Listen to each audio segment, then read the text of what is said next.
Good morning, and thank you for tuning in to the Andrew Tate Show, presented by GSMC Sports Network.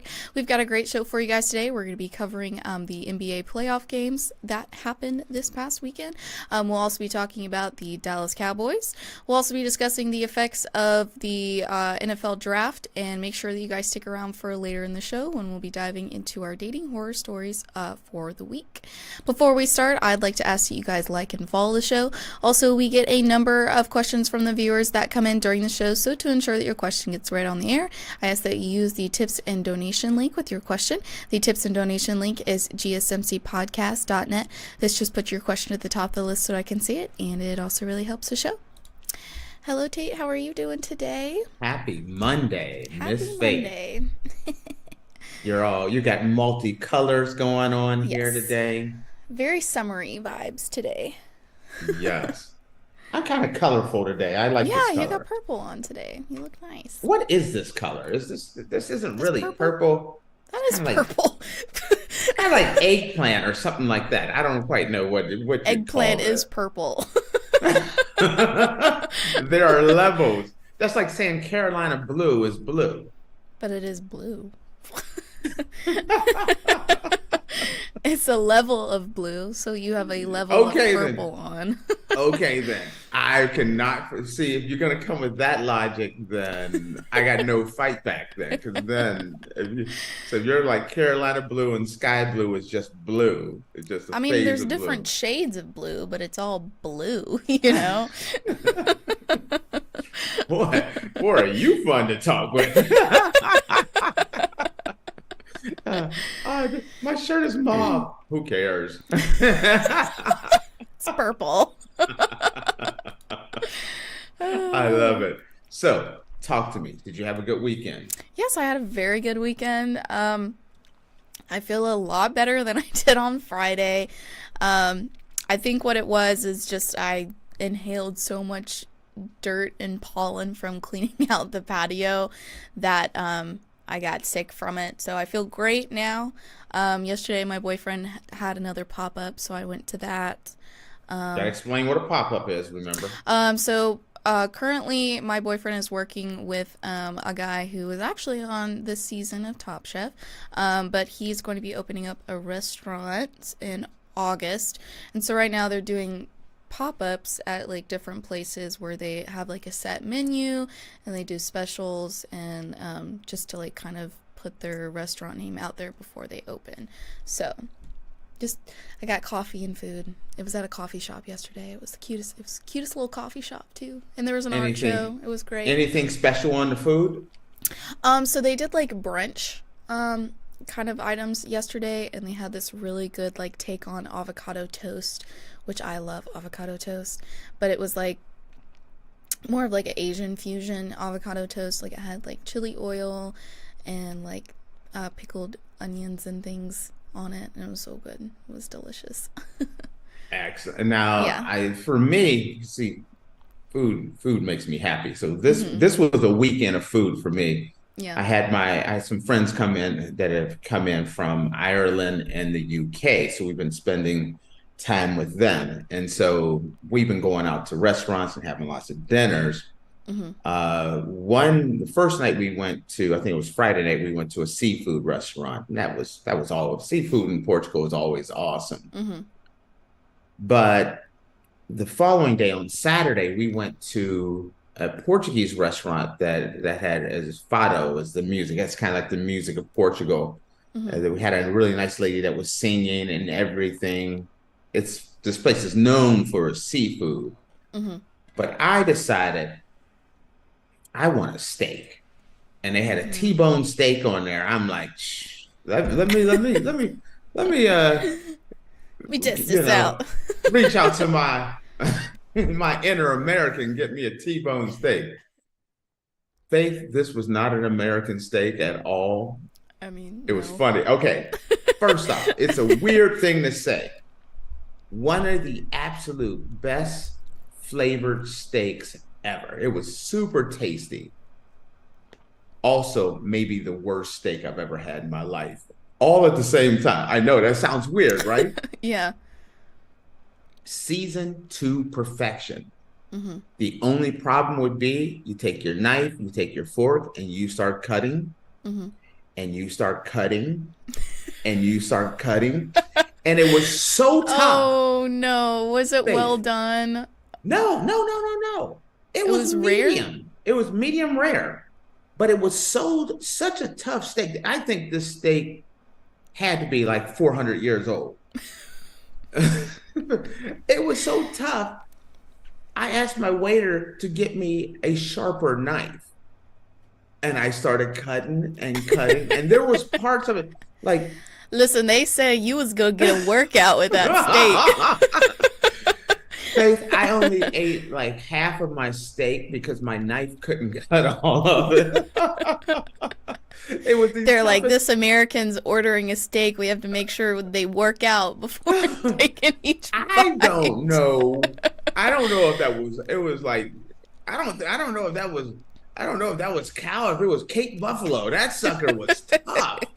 I did not realize a steak could be that tough. Oh, gosh. You know, you chew on it and it's like, tastes really good, but you can't chew on something 235 and a half times before you swallow. And that's kind of where I was at.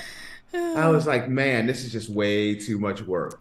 So I had one of the best and worst steaks all at the exact same time ever. Guess what I had for dinner last night? I'll make you jealous. Talk to me. I had McDonald's for dinner last night. Ooh. Okay, so ladies good. and gentlemen. I know some of you are like, ooh, gross, McDonald's. No. McDonald's. That's like my guilty pleasure. I love McDonald's. Did I ever tell you about the McDonald's in Portugal? Yeah. It's like really fancy. It's like the nicest McDonald's in the world. It's you don't get that here in America. You get it's 3 floors. It has like 15 chandeliers. I mean, it is just amazing.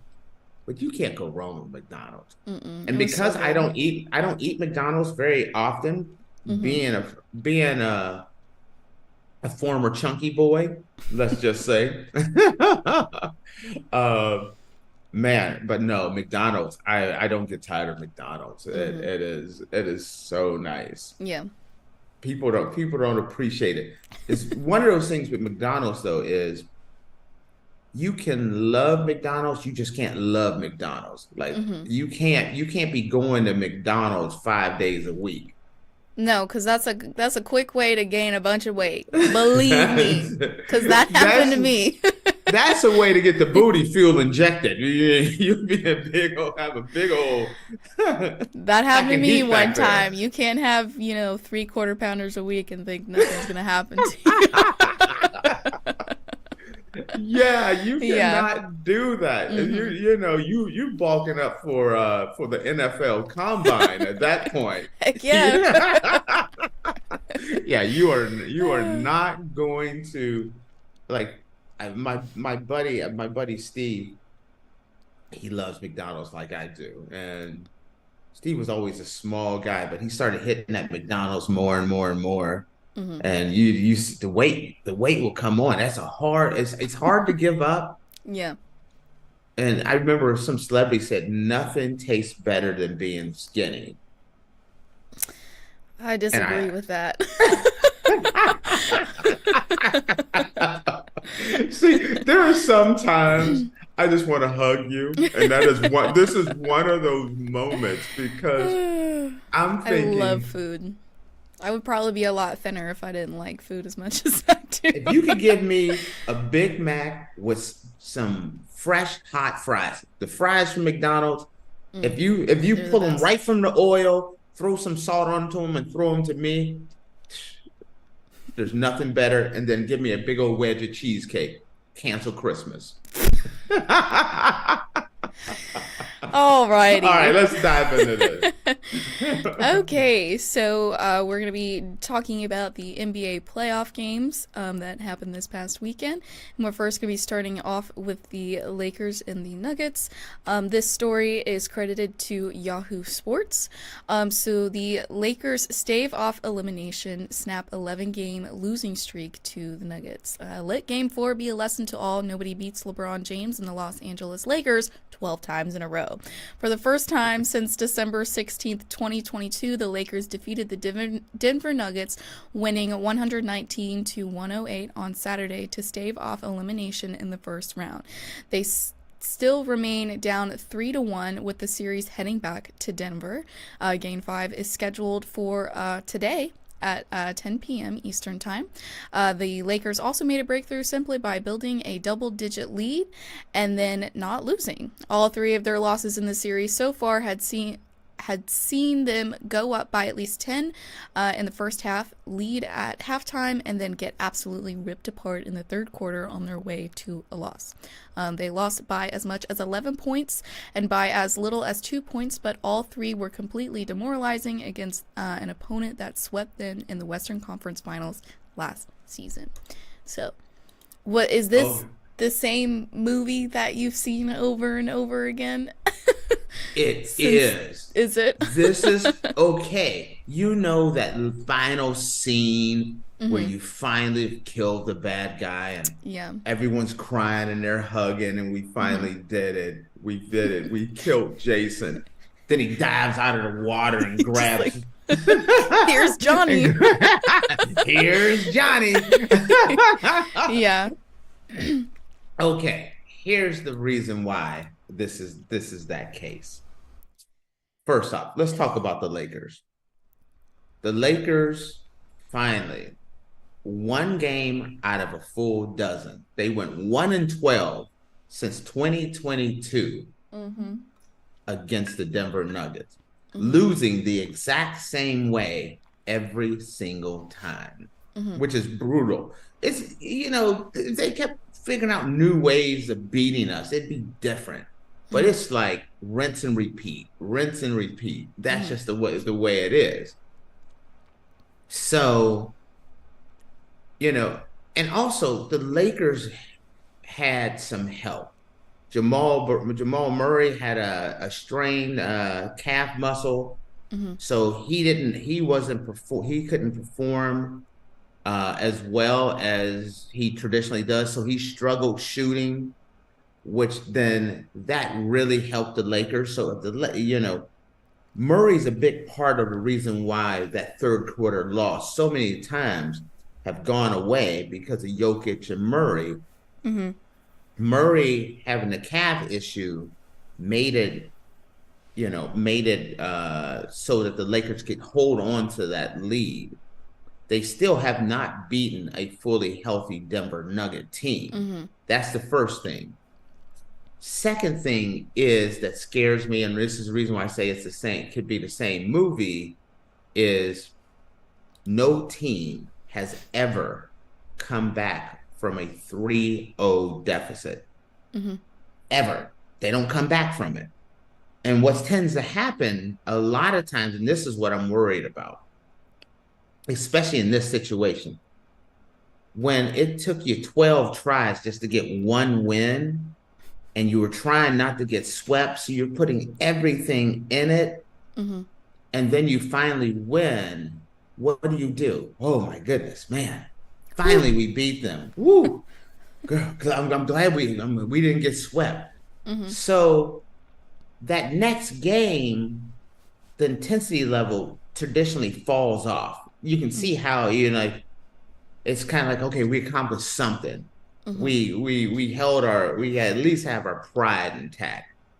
And that's why they call it a gentleman's sweep. A sweep is a 4-0, just blow them off the court. But the gentleman's sweep is 4-1, where the last ditch effort by the team to get one win so they don't get swept happened. But so then the next game, you feel like the Denver Nuggets are going to demolish them again, is what you're saying.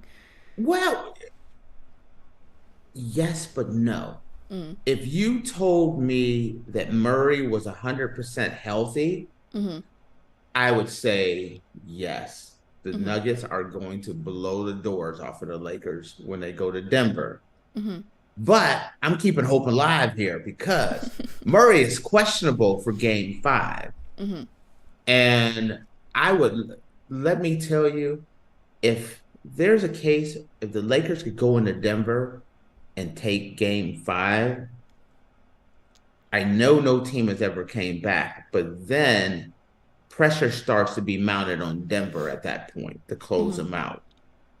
So seeing where this team, like you don't question LeBron James, you don't question Anthony Davis.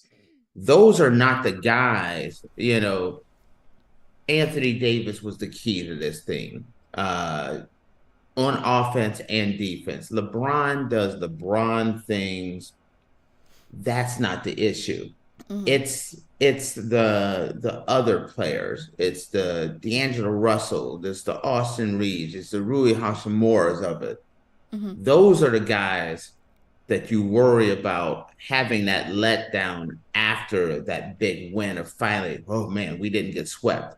mm-hmm, So that's when players tend to come up a little small, mm-hmm. which then that kind of worries me quite a bit there. So I'm hoping that Murray being injured, maybe that helps the Lakers, but Mm-hmm. most likely, I feel like it's going to be a gentleman's sweep with Mm-hmm. the Nuggets taking them out. We're gonna let's roll to the next one because we can knock that one out kind of quick. Yeah. So the other game that happened was the Timberwolves and the Suns. So the Timberwolves outlast the Suns to finish sweep, and the Minnesota coach Chris Finch leaves with a knee injury. And this story is credited to Yahoo Sports also. So Minnesota star Anthony Edwards noticed early in the third quarter that the Phoenix Suns switched up their defense, playing him one-on-one most of the time instead of using the double teams for the first half. The budding superstar took that as a challenge. It was like, you've got to beat us, Edwards says, and I showed them. Edwards scored 31 of his 40 points in the second half. Karl Anthony Towns added 28, and the Timberwolves pulled away late to beat the Suns 122-116 on Sunday night and sweep the first-round playoff series. The franchise first playoff series win in 20 years came after coach Chris Finch left the game late in the fourth quarter after an inverted collision with Wolves guard Mike Conley. The team said he had a ruptured patellar tendon in his right Patella knee. tendon. That's right above your. That's the like. It's unfortunate. It's extra bad. You want to know why? It's so unfortunate. When you rupture the patella tendon, you actually have to have that leg fixed in place, so it can't even move. So patella tendon and a ruptured patella tendon sucks. Yeah.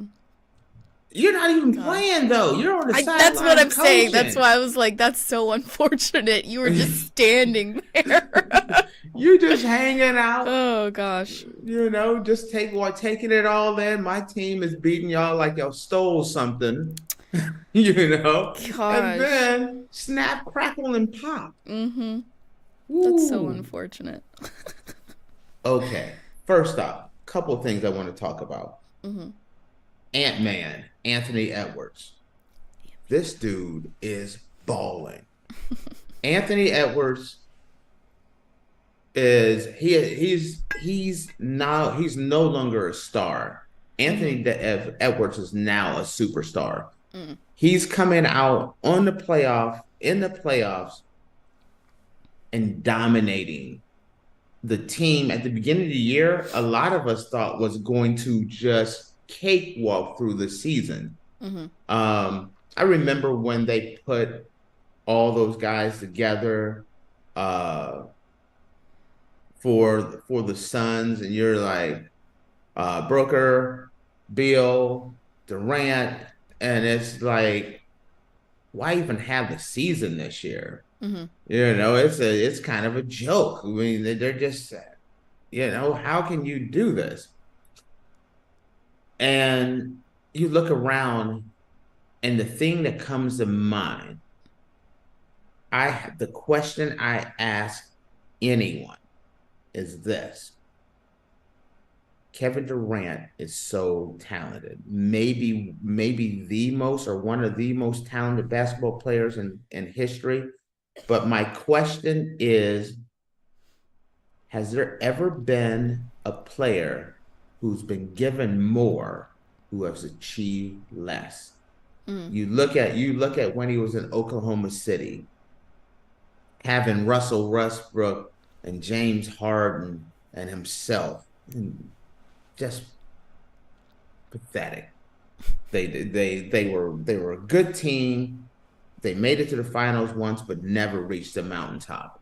You look at when they yes, he went, he the only time he's ever really won when he went to an all-world 70-win team, Golden State Warriors, and then they won a couple championships then.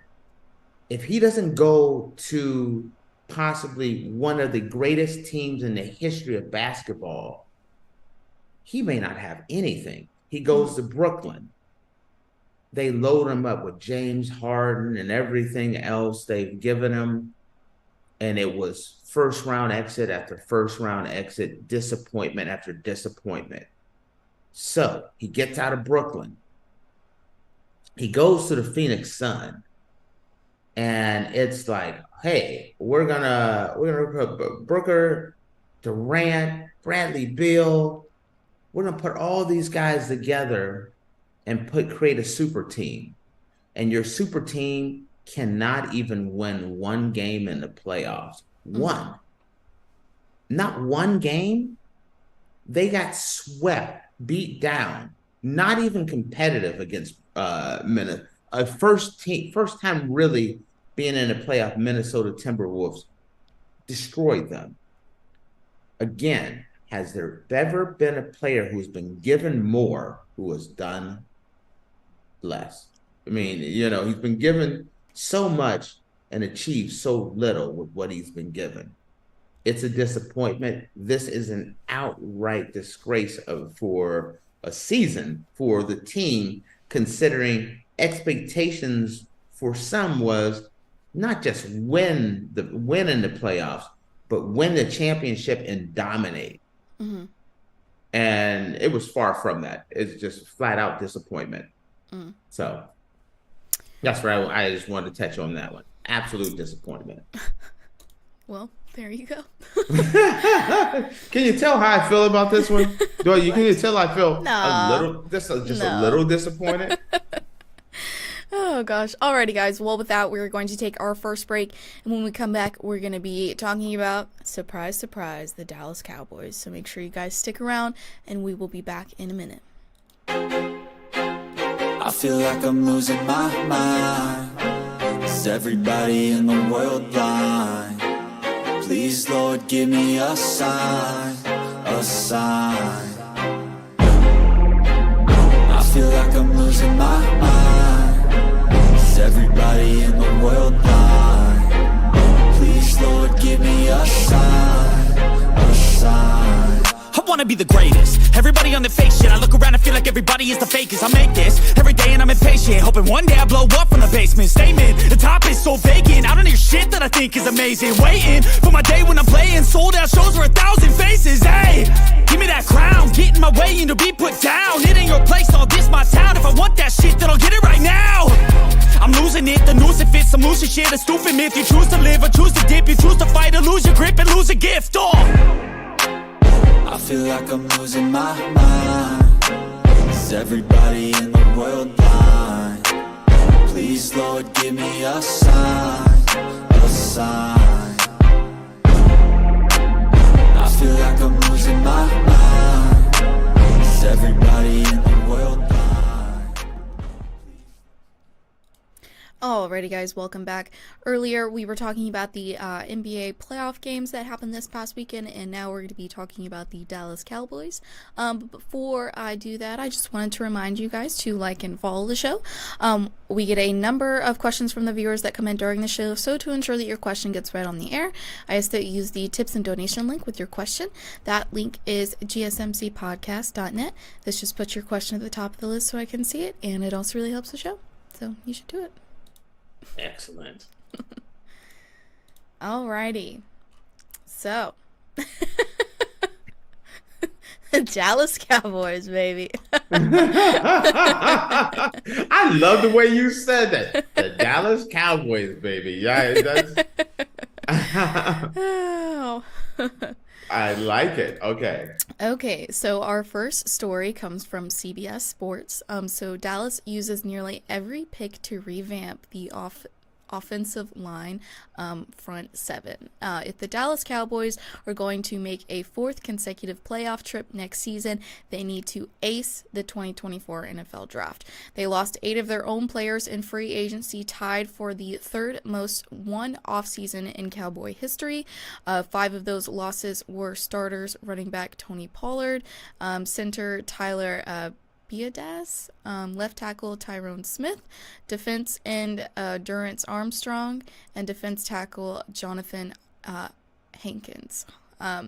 Those losses occurred because Dallas wasn't able to re-up quarterback Dak Prescott, who led the NFL with 36 touchdown passes in 2023, and wide receiver CeeDee Lamb, who led the NFL with 135 catches in 2023 to long-term extensions prior to free agency. Doing so would have enabled the Cowboys to spread those caps hits out more evenly across the future seasons. They have signed 2 external free agents this offseason: 32-year-old Pro Bowl linebacker Eric Kendricks and 28-year-old journeyman running back Royce Freeman. After being outmuscled in their 48-32 playoff loss against the Green Bay Packers, the Cowboys focused on getting stronger along their offensive line and in their front seven. Their first 4 picks addressed those areas, and Dallas finished the draft with linemen on both sides of the ball. The mission was to get bigger and stronger, and the Cowboys did just that. So that's our first story about the Cowboys. Okay. Faith? Yes. Something's up. Something is up. I'm telling you this right now. It feels like a surrender without surrendering. That's what it feels like to me. So you're saying I could be not wrong. all in anymore? No, I don't think the Cowboys are all in. I think they're all out. These moves today made me believe the Cowboys are going to move on from Dak Prescott. Oh, these are not the moves of a team that wants to make, that is like, hey, we have our franchise quarterback. We want to make sure he has the weapons he needs. What do we need to win now? When you look around and you say, we lost 8 major players. One of them is an 8-time Pro Bowler in Tyron Smith. Our lead running back is gone. Our center's gone. Our defensive, one of our top Armstrong, one of our top defensive ends are gone. One of our defensive tackles, Hanky, is gone. And you're saying, hey, we signed 2 free agents. That's it. After hearing, Dallas, are you all in? Are you all in? Dallas is looking around and saying, we do not want to get up under this whole salary cap issue with Dak Prescott having $40 million dead money hit. So if the Cowboys were serious about signing Dak Prescott for the future, you would have signed Dak Prescott before free agency so that you wouldn't lose 8 players from your team, which is one of the most in the NFL. they didn't go out and sign a bunch of free agents to replace the 8 players they lost. That's a team that's saying, you know what? We need to be cap responsible. Mm-hmm.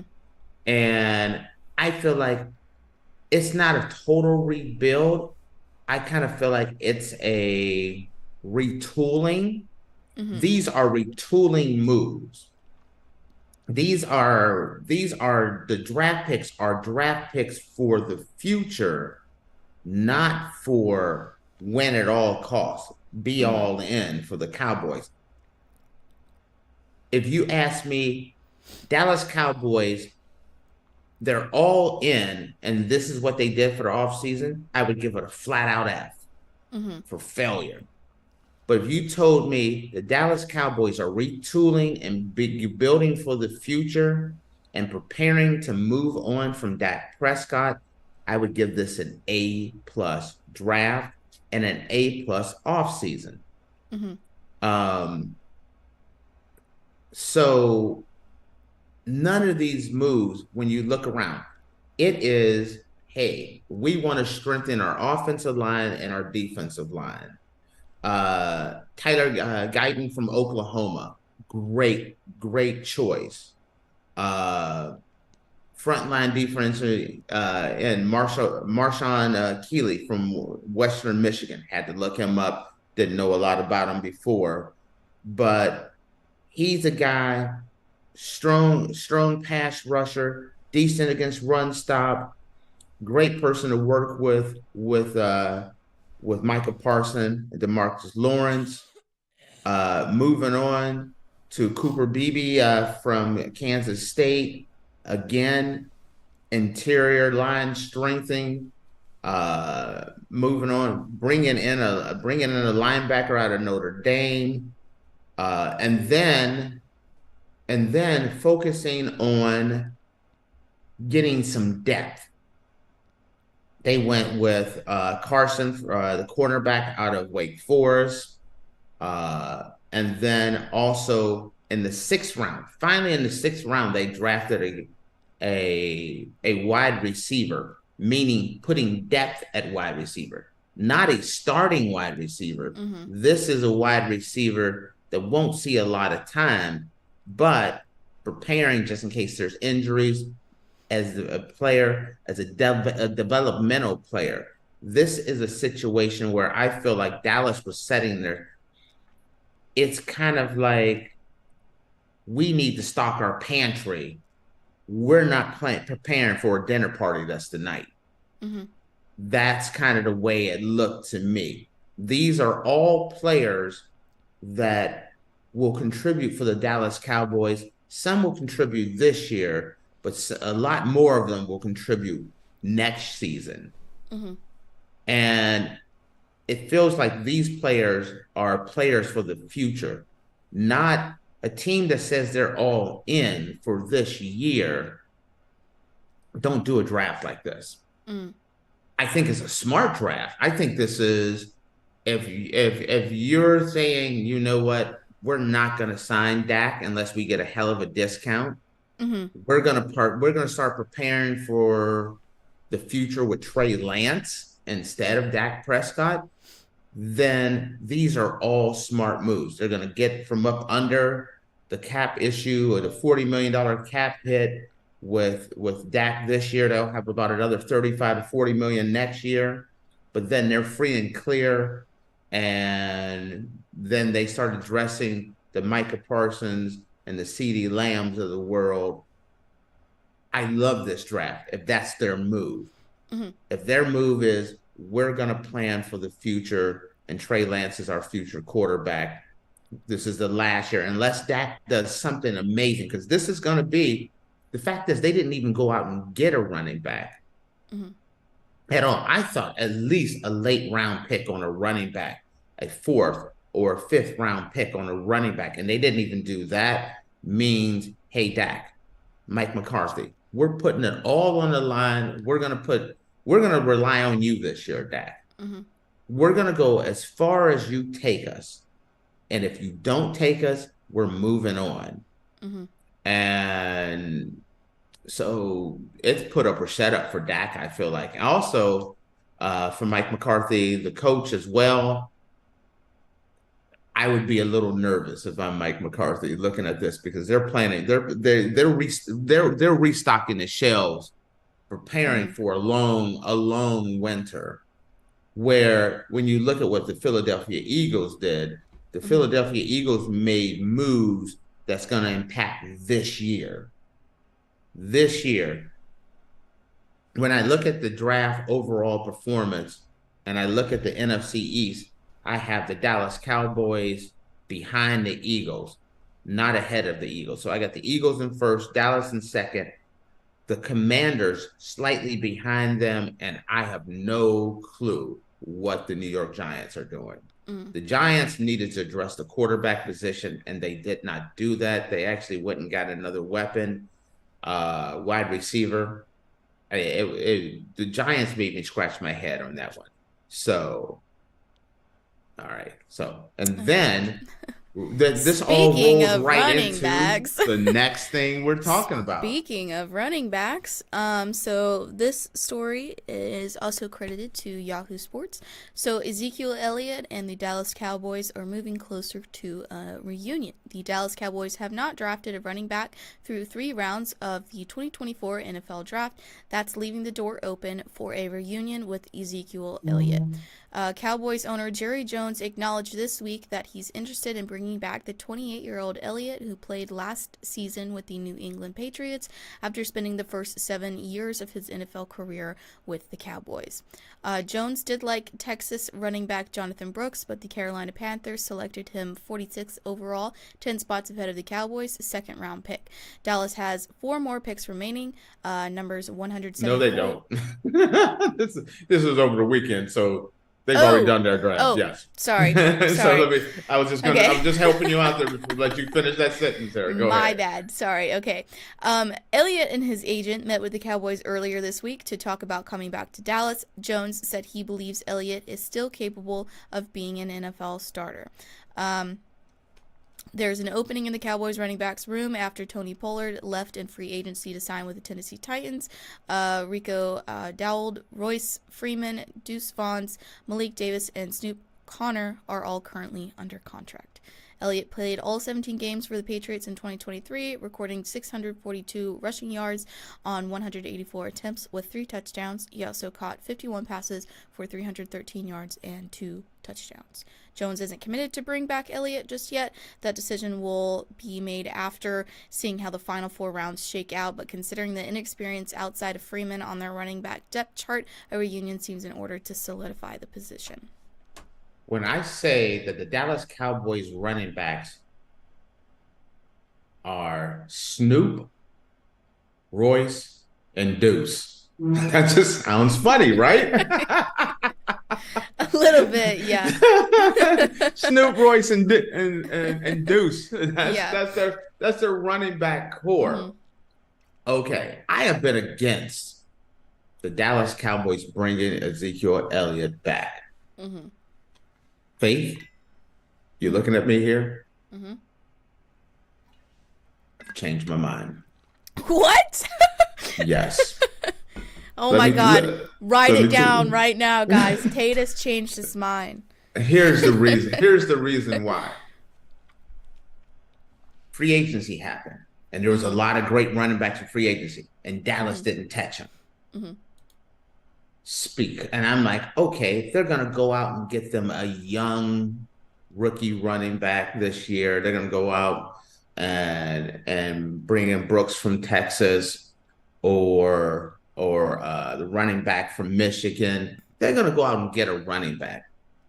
They didn't draft a running back at all. 0. They brought in Royce Freeman, and I'm like, okay. So when I look at what's left out there, they have to get a running back. It's kind of like, listen, through process of elimination, you gotta have somebody. Yeah. So it's like, if you wait to the last day if you're in high school and you wait to the weekend before prom, you're not getting the prom queen to go to prom with you. You know what I mean? You got to get that snagger-tooth girl in the corner. All right. She's her date, I know. Or that snagger-tooth guy. It doesn't, just saying, your choices are very limited. There are consequences and repercussions for your actions. Am I right? If you wait to the last second, you didn't address it in free agency, you didn't address it in the draft, all the free agent running backs are gone. Yeah. All the top running backs in this year's draft are gone. What's left? Running backs that didn't get drafted by anybody? The crumbs. Right. And so you're gonna say, or an old retread running back. Okay, so most likely it's an old retread running back. Who's the best of the old retread running backs? Ezekiel Elliott. That's the reason why I've changed my mind. Because I have no other choice. Yeah. Does that make sense? You know, and in this case, if you can't be with the one you love, you got to love the one you're with in this one. So, and that is Ezekiel Elliott. And that's my 2 cents on that. I'm going to leave it at that. All right. Well, all right, guys. Well, with that, we're going to take a short break. And when we come back, we're going to be talking about the effects that have happened after the NFL draft. So make sure you guys stick around, and we'll be back in a minute. Looking for your daily fix of sports talk without having to pay for it? GSMC Sports Network is available on YouTube. Just search GSMC Sports Network. Get your fix of daily sports talk shows on YouTube, absolutely free. NFL, college football, NBA, MLB, MMA, UFC, fantasy football, and so much more. GSMC Sports Network has shows running all day long, with new sports shows starting every 2 hours. Just like on your favorite cable sports channel, except GSMC Sports Network is absolutely free. Just search GSMC Sports Network on YouTube to catch one of your new favorite shows, like the GSMC College Football Podcast, Chip Shot Football Podcast, Hoops and Heels Women's Sports Podcast, GSMC Basketball Podcast, and so many more. Check it out for yourself. GSMC Sports Network, now available on YouTube absolutely free. Search GSMC Sports Network on YouTube right now. Alrighty, guys, welcome back. Earlier, we were talking about the Dallas Cowboys, and now we're going to be covering the effects of the NFL draft and what that is doing for those players and the team that they went to. Hey, that was. I don't know. I don't know if you practiced that one this time. No, I didn't. You Anyway. are normally just spread and it's smooth It's as Monday. butter. It's Monday. That was I'm kind of chipper lumpy. for Like Monday. I'm chipper for Monday, but it's still Monday, you know. Nah, you've been on point all Monday. It's like you're driving down a road and you just hit a little pothole. Little speed bump. This little pothole, spill some with your coffee. Now you're good again. Okay, so the NFL draft. So we're going to be talking about Caleb Williams, Michael Penix Jr., and Kirk Cousins, and then we'll also be discussing J.J. McCarthy. So our first story is with Caleb Williams. It is credited to, again, Yahoo Sports. So Caleb Williams' rare trait should help him revive the Bears as he did USC. So Caleb Williams has never been shy about the big goals he sets for himself. The Bears rookie quarterback set a goal to be the #1 overall pick in the NFL draft when he was a boy, a dream he achieved Thursday. The 2022 Heisman Trophy winner has said he wants to surpass Tom Brady's mark of 7 Super Bowl titles and told reporters at the draft in Detroit that he has no small plans for his career in Chicago. To be the greatest and to be able to sit at the table, Williams said of his vision for his Bears career. You put dreams and goals in front of you that you aren't able to reach within a year or two, and you try to go and get them. You have to consistently not get tired with consistency. Being able to be the same guy, being able to go in there and lead the guys and hold them accountable, and they hold me accountable to go and get it. Having those team goals, the only way you can reach them. My last goal is immortality. The only way to reach that is winning championships.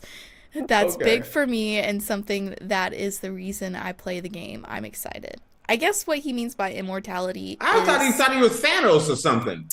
I think he means by, breaking records and that sort of thing. I think that's what he means. Okay, I thought he found an Infinity Stone or something like that. It was the way he put it that was kind of funny. So Williams' openness about his big goals puts a bright spotlight on himself and his teammates.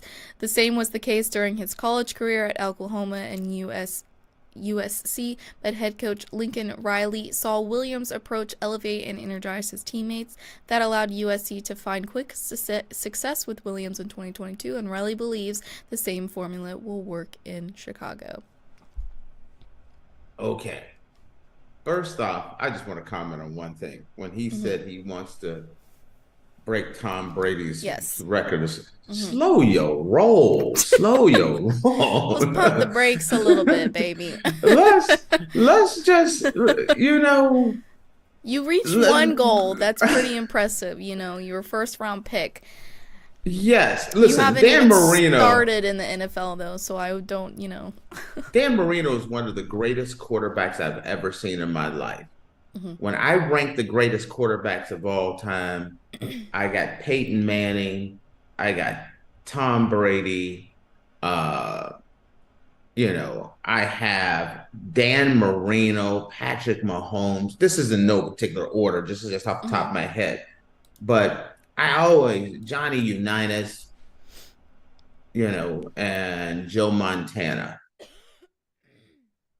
Dan Marino, one of the greatest of all time, never got a Super Bowl ring. Joe Montana did it better than anyone else. I think he has 3 Super Bowl rings. Peyton has 2. It's like Tom Brady has more Super Bowl rings than every franchise out there. Yeah. And you understand?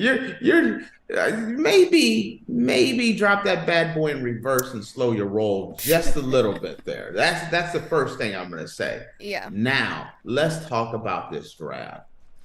Man, I thought before this, I felt like the Bears were a dumpster fire. And then they made some key moves in the offseason that was like, oh my goodness, the Bears are looking good. I thought the Bears looked phenomenal just on the offseason moves. Then they rolled in there and they drafted Caleb Williams and then followed it up with a weapon for Caleb Williams. I feel like the Bears made, since the end of the season, the Bears, I feel like, has ran a perfect offseason. I can't see, the Bears have never been great with drafting quarterbacks.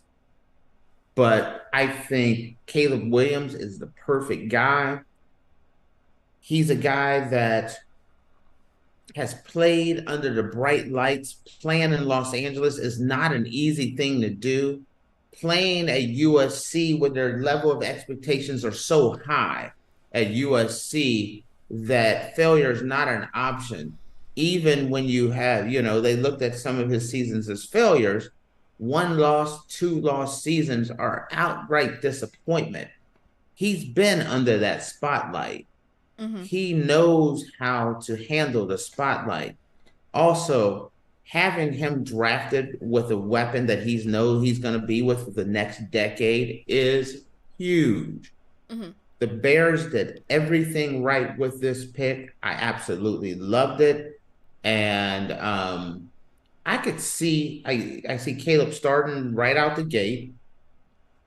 And I could see the Bears really, I mean, being a factor within 2 years.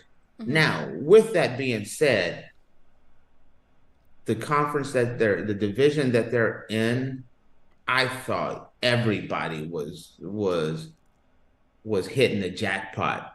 Everyone in that division, I thought, drafted amazingly. I thought Detroit did a great job. I think the Bears did unreal. Green Bay might have had the best draft of them all, and then Minnesota. Oh, Minnesota was loaded too. That entire conference did so well. That is going to turn into the toughest conference in football because these guys are going to be a lot closer than people realize. So that's what I took from that one. And we're going to be talking about another team that made a move in that conference as well shortly.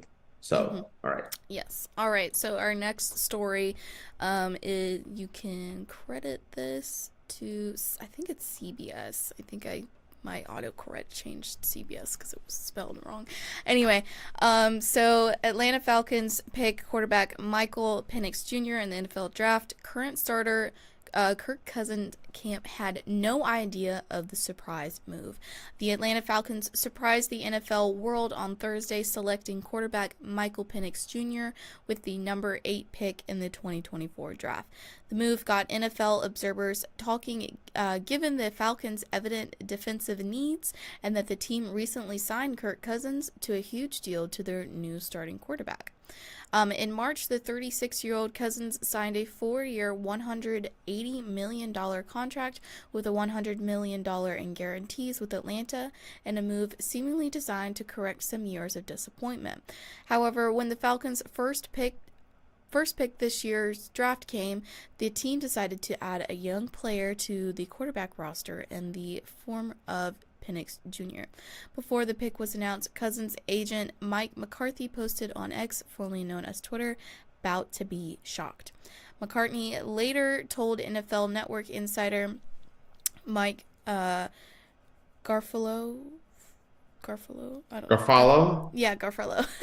that the pick was a big surprise to Cousins' camp.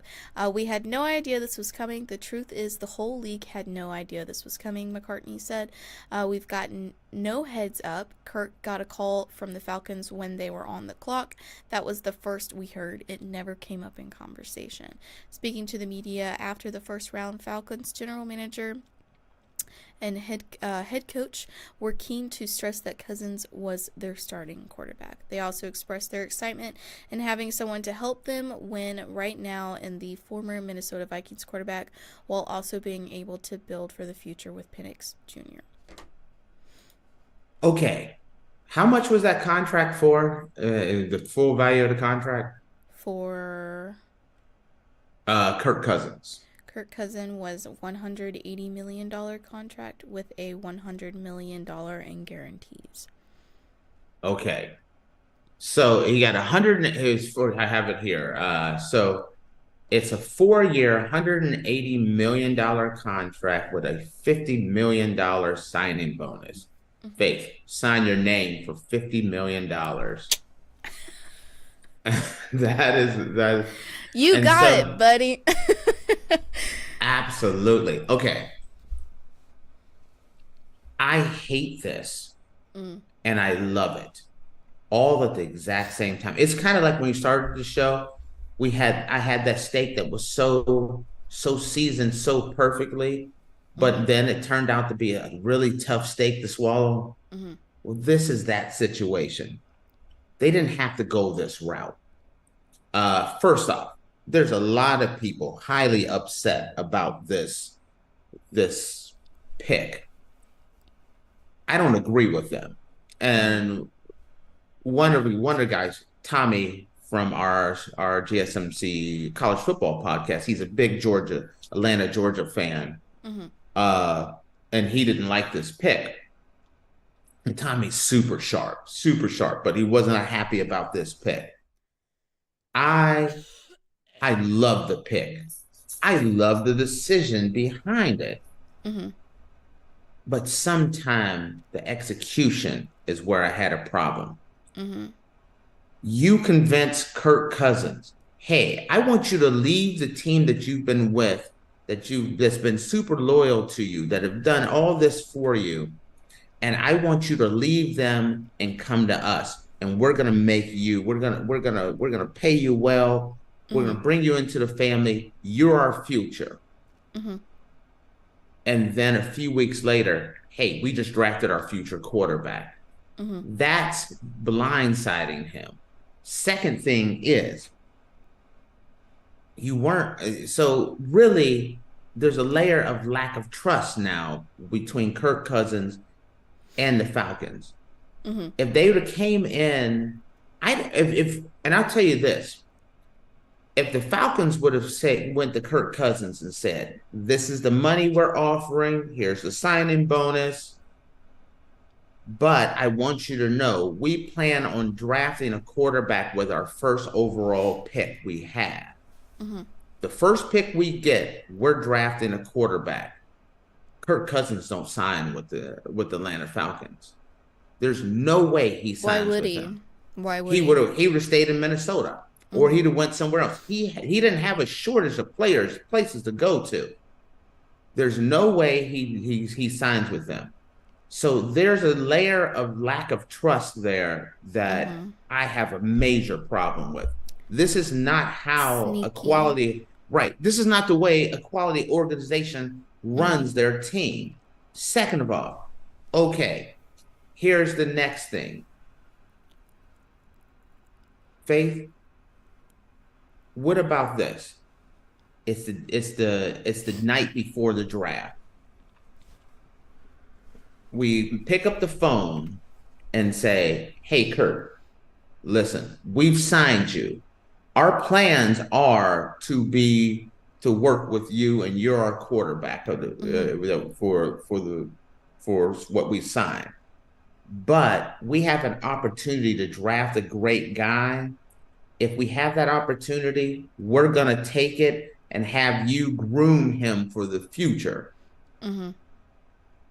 That's the way a quality organization, even if you don't tell them before you sign them, the night before, it is a possibility that we may actually go get a quarterback that may sit behind you for a few years. I had no problem with that.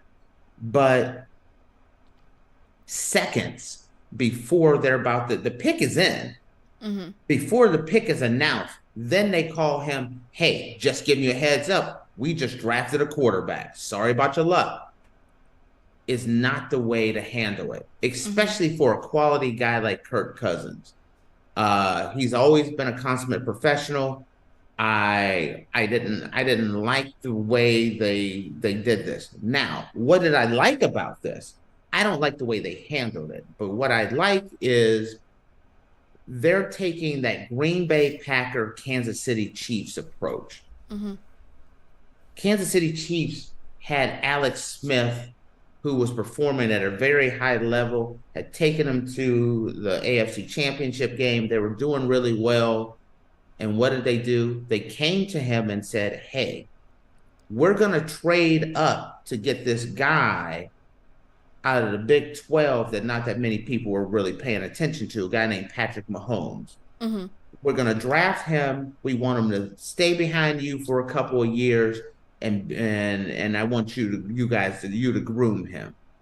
Alex Smith was okay with that. Thank you for coming to me. Thank you for not blindsiding me.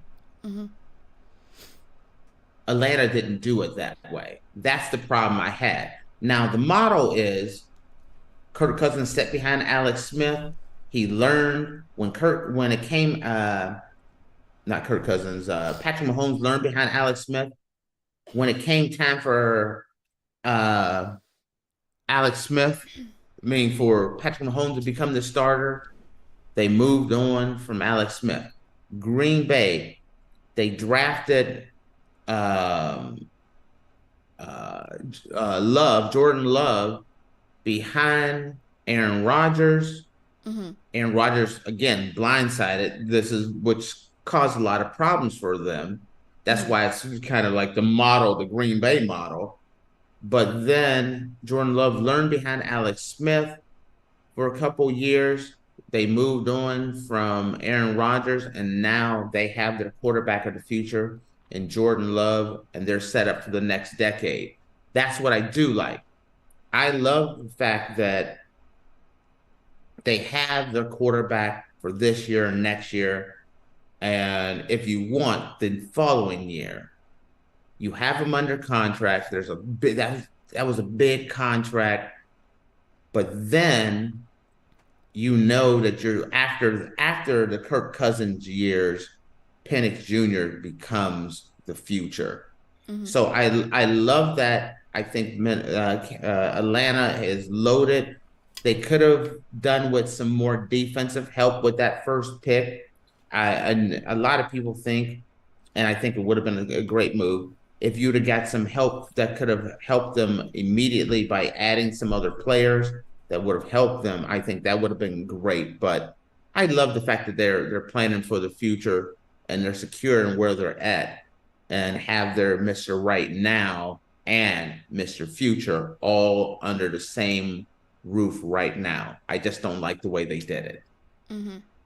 So that's my take there. It was definitely a little shady.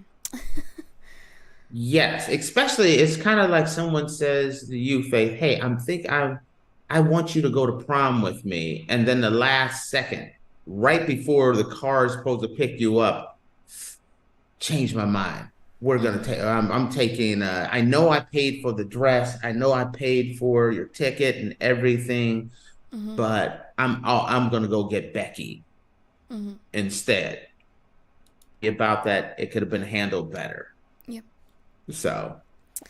Alrighty. Well, for our last story with this segment, we have the Minnesota Vikings draft J.J. McCarthy to be the quarterback of the future. This story is from CBS News. The Minnesota Vikings have chosen J.J. McCarthy to be their franchise quarterback of the future. The Vikings took McCarthy with the 10th pick in the first round of the NFL draft on Thursday.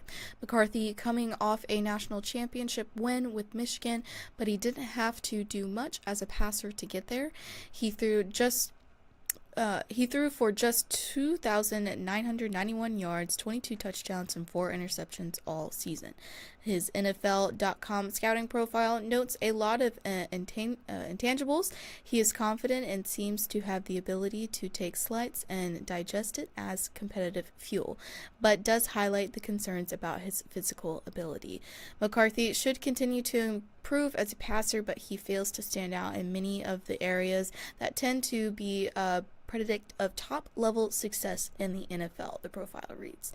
And McCarthy is 21 years old. And then it touches on Kirk Cousins, because Kirk Cousins was with the Vikings. First off, man, Minnesota is a well-run organization. They recently was rated one of the best organizations for the NFL report cards consistently year after year. They're set up for the future. They have Sam Darnold, which is going to be their quarterback starting out, which means J.J. McCarthy, who I personally think has the biggest upside of anyone in this NFL draft. I had him rated as my number 2 quarterback in this draft. I would have taken him over anyone else in this draft. the big knack on him where people are just like really upset and don't think he's where he should have been picked so high isn't from his performance. His performance has been great. 3rd in QBR for the year, number 1 for 3rd and 7, 3rd in QBR outside structure, top 10 inside structure, top for under the pressure QBR. What people don't like is that he played for Michigan, a extremely heavy run-based offense. Mm-hmm. Sometimes running the ball 10, 15, 20 times in a row. They don't call on a quarterback to control their future. It's all behind that offensive line and the running game. But when you have an offense like that, you need a quarterback that when is needed, you have the weapon there. And that's what Michigan did. Whenever J.J. McCarthy was called to pull them out, they need a big play on 3rd down. He did it. They're behind. You need someone to rally the team. He did it. Whenever he was called upon to do something, 9 out of 10 times, he didn't just do it. He excelled in it. Mm-hmm. When you started looking at the scouting reports and things of that nature, everyone started noticing, like, wait a minute, this guy is a freak of nature. This guy has all the tools. He's a born leader. He has the size. He has the strength. He can make all the throws. He's that prototypical quarterback that a team would need. They have Sam Darnold, who is going to be, like I said, the starter, gives J.J. McCarthy a chance to kind of sit back a little bit and kind of get used to that NFL speed, and then maybe bring him in week 6, week 8, 10, or 14 later in the season. I love what they're doing. When you look around and you say Aaron Jones at running back, Justin Jefferson at wide receiver,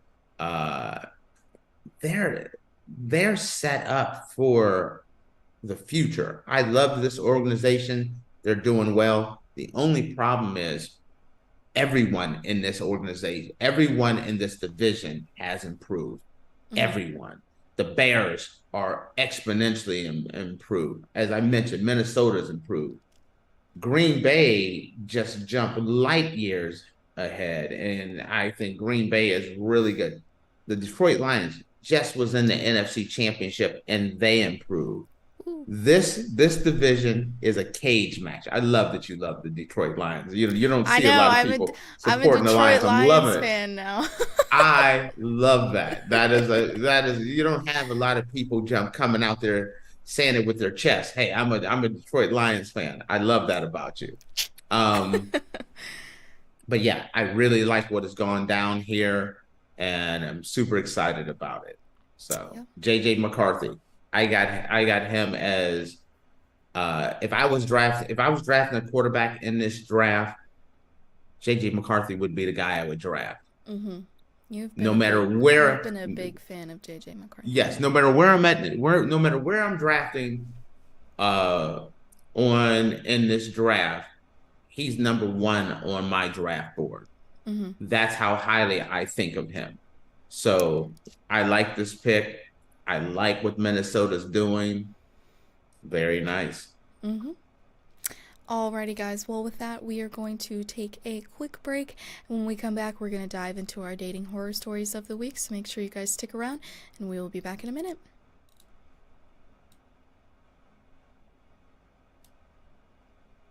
For the best and latest podcasts available anywhere, go to the podcast app on your cell phone and type in GSMC.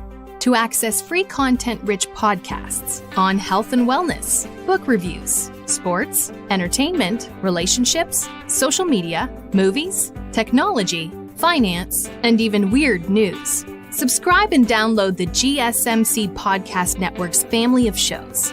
Available everywhere podcasts are found.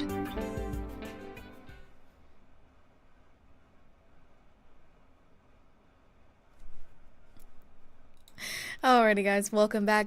Earlier, we were talking about the effects of the NFL draft, and now we're going to be diving into our dating horror story of the week, which we get from Reddit. I like this one. All right, I'm always ready. So excited for these. Yep. Okay. I have to control myself this one because we're a little long today. So. Yeah. Okay, so nice enough, if a bit awkward. At one point, he remarked that he had expected me to look classier based on my profile pics, even though this was a very casual drinks date and he was wearing a neon orange denim jacket. Anyway, we parted ways, and when I got home, I found this really long message in my inbox. It started with the phrase, "I get the sense I can be honest with you, so in the interest of being direct, let me just say," and ...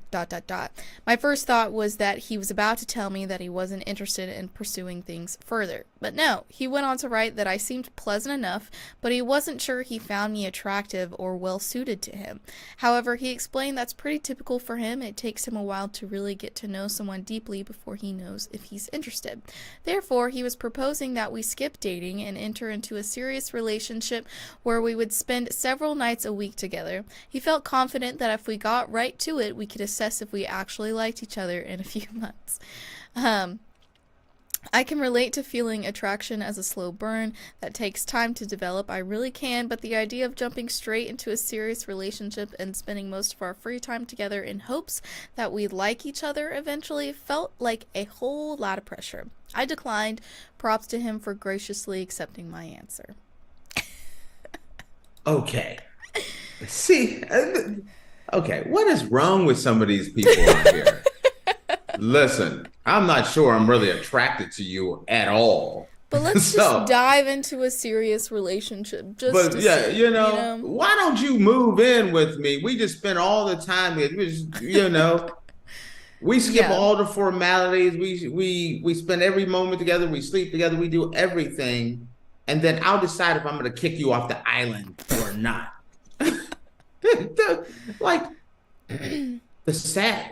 Here's the sad thing, and I'm hoping that more people hear this.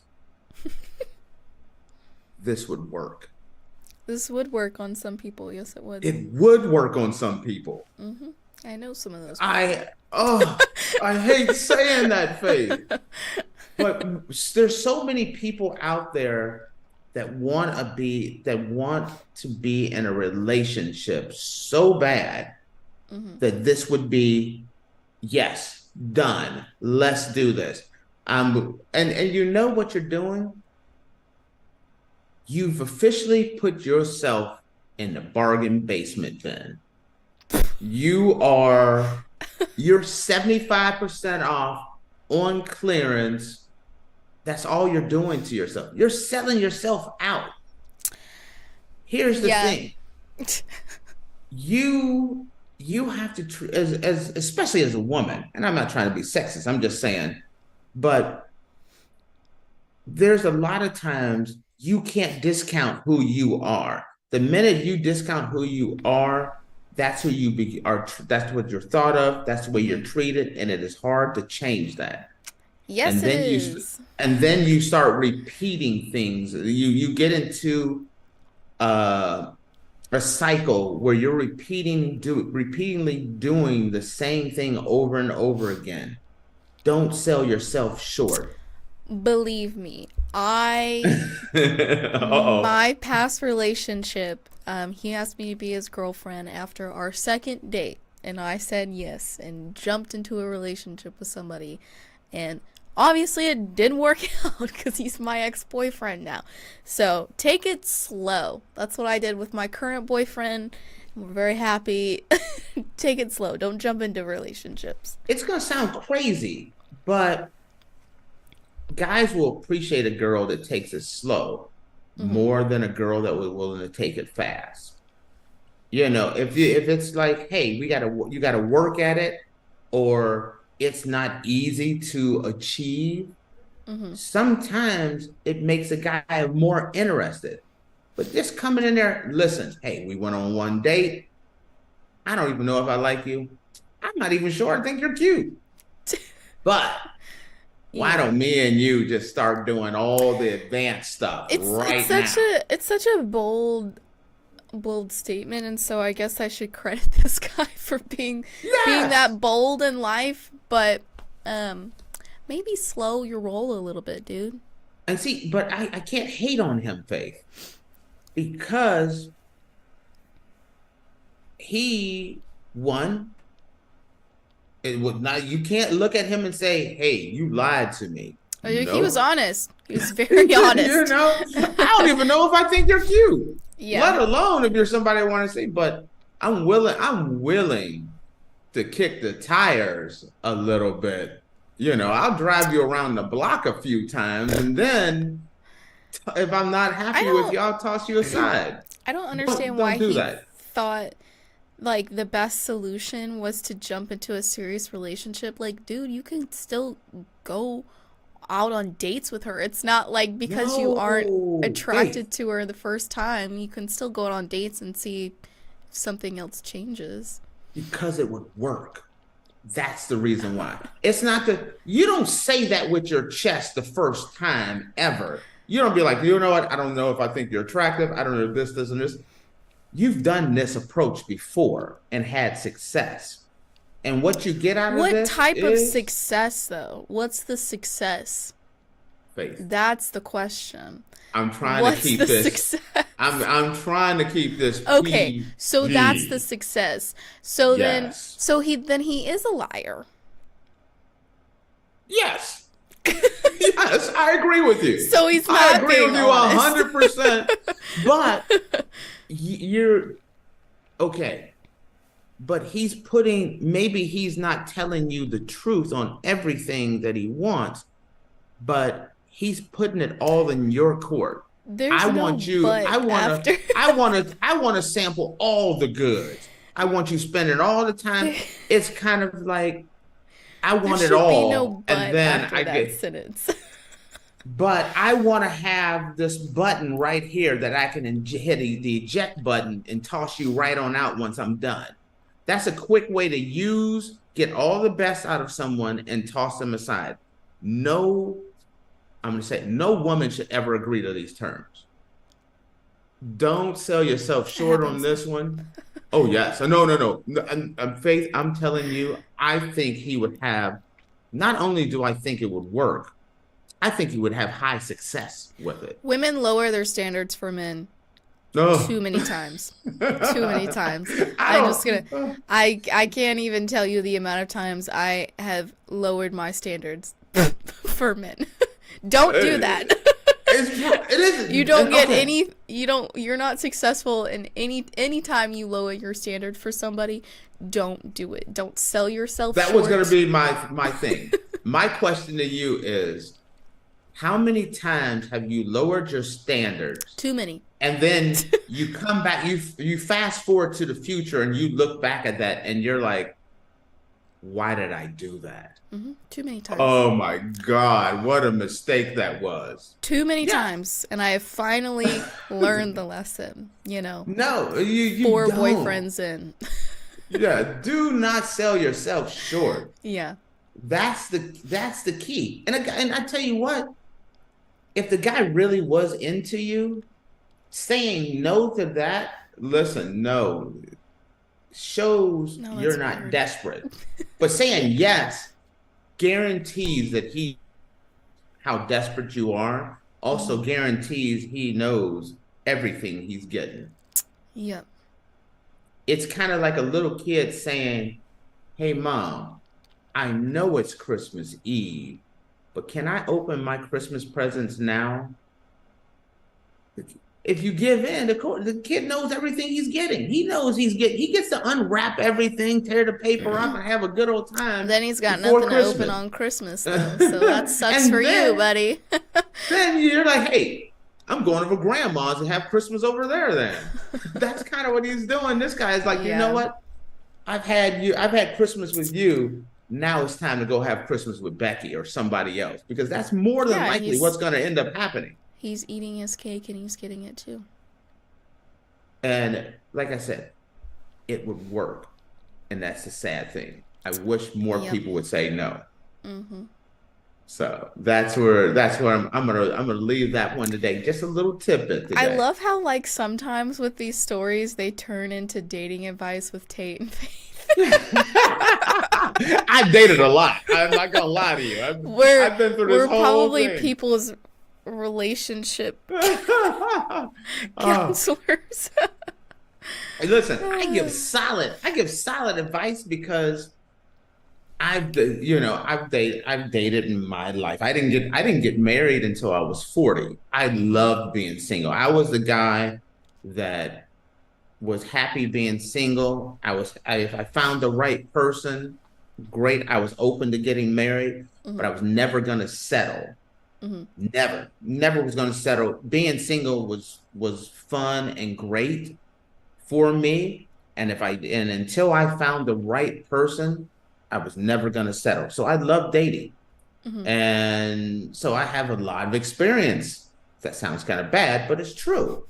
Also, as a guy who played sports, was in a fraternity, went to college, have a lot of guy friends, and then a lot of female friends, I know the way guys think. I know the way girls think.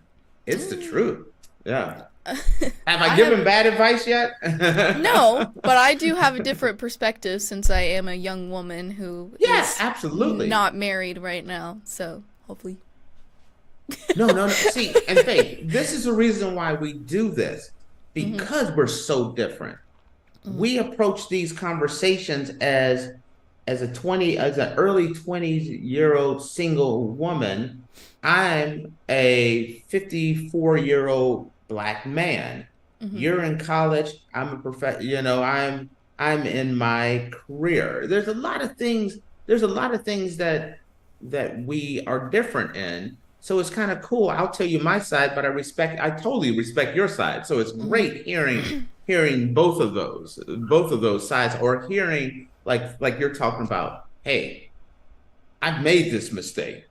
And this is what happened to me and why. And people should listen to Faith on that one, because you have experience. You should listen to me. You get the guy and the girl perspective on both. So, all right, we'll tune in next Monday with more dating advice. Alrighty, guys. Well, with that, we're going to close out our show. Thank you so much for tuning into the Andrew Tate Show, presented by the GSMC Sports Network. Your support means a lot to us, so please remember to subscribe to the show and leave a positive review. It really does make a difference. We also invite you to follow us on Facebook, Twitter, TikTok, and Instagram for more content updates. Thank you once again. Have a wonderful day, and we will see you guys tomorrow. Peace.